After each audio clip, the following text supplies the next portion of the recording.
the next presentation. The title of the next presentation is Better Survival with Lobectomy versus Sublobar Resection in Patients with Hypermetabolic Stage 1A Lung Cancer on PET-CT. The presenter is Dr. Satoshi Shiono.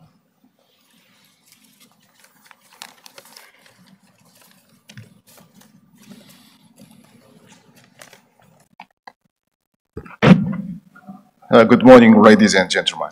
I appreciate the opportunity to giving opportunity to present my paper entitled "Better Survival with Lobectomy versus Sublobar Resection in Patients with Hypermetabolic Clinical Stage 1A Lung Cancer Patient" on PET-CT. According to the CARL-GB trial, sublobar resection was not inferior to the lobectomy for disease-free survival in patients with peripherally located non-small cell lung cancer of 2 cm or less. Overall survival rates with sublobar resection and lobectomy were similar. However, it has not been clear whether sublobar resection is indicated for all types of clinical stage 1A lung cancer. The purpose of this study was to clarify whether sublobar resection is indicated for clinical stage 1A hypermetabolic lung cancer. In this study, we defined hypermetabolic lung cancer as lung cancer with standard uptake value SUV of 3 and more on PET-CT based on previous study. We compared survival rates after lobectomy versus sublobar resection.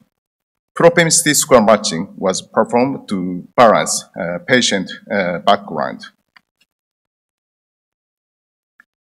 This is a study schema. Between May 2004 and March 2023, 1,958 patients with clinical stage 1A lung cancer underwent a preoperative PET-CT and complete resection. Of these, 723 who had a maximum SUV of 3 or more on PET-CT were evaluated in analytic cohort.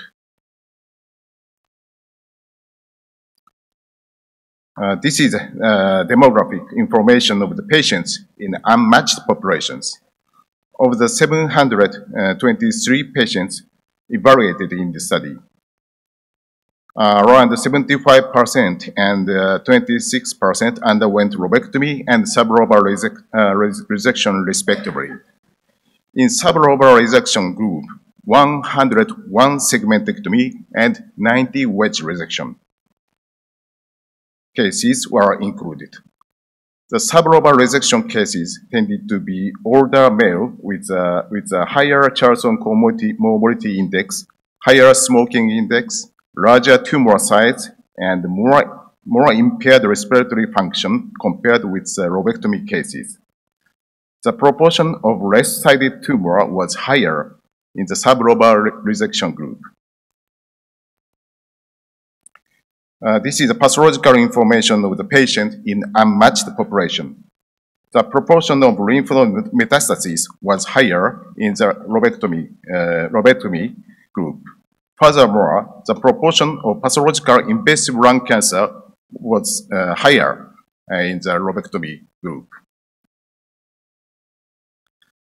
I would like to show the results of these studies. 109 of 532, 20.4% in the lobectomy group, and 27.2% in the sublobar resection group developed recurrence. This slide is a recurrence location according to the surgical procedures. The frequency of local recurrence, which included local regional and local regional with distant metastasis patterns, was significantly higher in the sublobar resection than lobectomy group. The median follow-up time from surgery was 5.2 years. This is a Kaplan-Meier curve for the overall survival of patients. Overall survival was worse after sublobar resection compared with lobectomy. Disease-free survival was worse after sublobar resection than lobectomy. Freedom from recurrence was worse after sublobar resection than after lobectomy. After propensity score matching, there was no significant difference of patient characteristics between groups. Overall survival was worse after sublobar resection than after lobectomy. Disease-free survival was worse after sublobar resection than after lobectomy. Regarding freedom from recurrence, we did not detect a significant difference between the surgical procedures. Although freedom from recurrence was slightly lower after sublobar resection than after lobectomy. This slide shows patient pathological characteristics by surgical procedures after propensity score matching. Even after propensity score matching, patients who underwent lobectomy tended to have more aggressive pathological characteristics. Multivariable analysis was performed to explore the prognostic significance of sublobar resection. Sublobar resection was identified as a significant factor for worse prognosis in terms of overall survival. Discussion. Some retrospective analyses have shown the inferiority of segmentectomy in larger-sized non-small cell lung cancer. However, in a Japanese real-world national database study, overall survival and disease-free survival were worse after segmentectomy than after lobectomy in clinical T1C patients. In terms of subset, in terms of sufficient surgical margin and better detection of lymph node metastasis, lobectomy is superior to sublobar resection for larger-sized early lung cancers.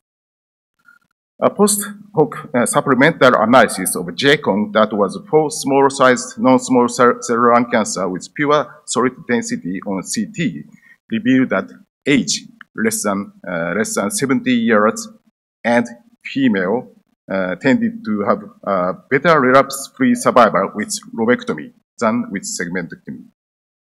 Our study demonstrated that proper patient selection is essential to perform sublobar resection in patients with clinical stage 1A lung cancer.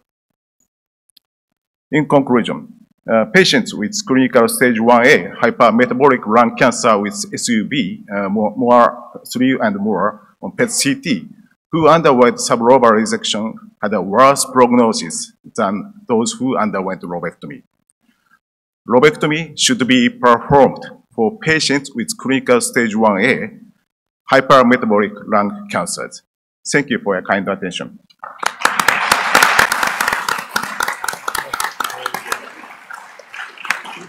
Thank you very much for this presentation and the paper discussed by Chang Chan. Okay. Firstly, thank to ESTS committee for nominating me as a discussant, and also congratulations to Dr. Shawano for your successful work.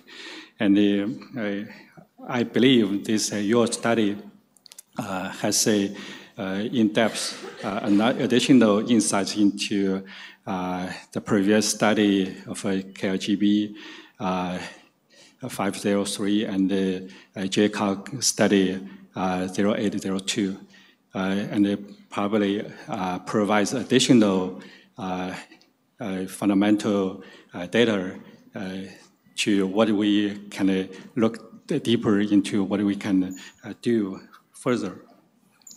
My question would be in several ways. Firstly, you indicated that nearly 2,000 consecutive patients who underwent preoperative PET-CT scan and complete resection for clinical stage 1A non-small cell lung cancers were enrolled. So the question is, what proportion of a clinical stage 1A lung cancer patients in Japan during these nearly 20 years typically receive PET-CT scan? What's the indication? Is there is the indication always the same? My question. Thank you. Thank you for your question.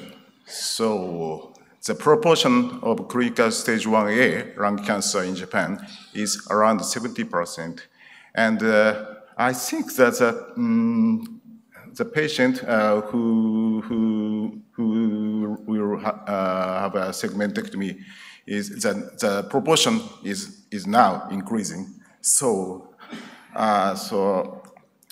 I think I don't know have the detailed data of the number of segmentectomy, but I can say the proportion is segmentectomy is increasing, and the clinical stage 1 lung cancer is around 70%. Okay. My second question is that you mentioned that mediastinal lymphadenectomy was performed in patients undergoing lobotomy, and in the portion of 156 sublobar resection cases with higher lymphadenectomy and somewhat lymph node sampling performed. So was there a difference in the number of examining the lymph nodes between these two groups? You mean that between the sublobar resection groups, there is a difference in lymph node evaluation, right? Right. Okay. In segmentectomy cases, we usually performed lymph node sampling or lymph node dissection. But in the wedge resection, especially, I think that in Japan, the thoracic surgeons do not perform lymph node dissection or sampling in the wedge resection cases. So it makes bias in this study. So my suggestion would be combine this possible bias of a lymph node sampling versus lymphadenectomy into your study so that we can avoid such bias. Yeah, I think so. My third question is, did you perform a subgroup cross-analysis according the inclusion criteria of a GCOG 0802 study, comparing the case series in your study? So, such as the tumors less than or equal to 2 centimeters and tumors over 2 centimeters. Did you perform such a cross subgroup study? It's a very important question, and it is the greatest limitation of this study. It is a single institutional retrospective study, so that's why the number is smaller than the JCOG trial. So I didn't do the analysis. So I would like to perform again. Thank you. Okay.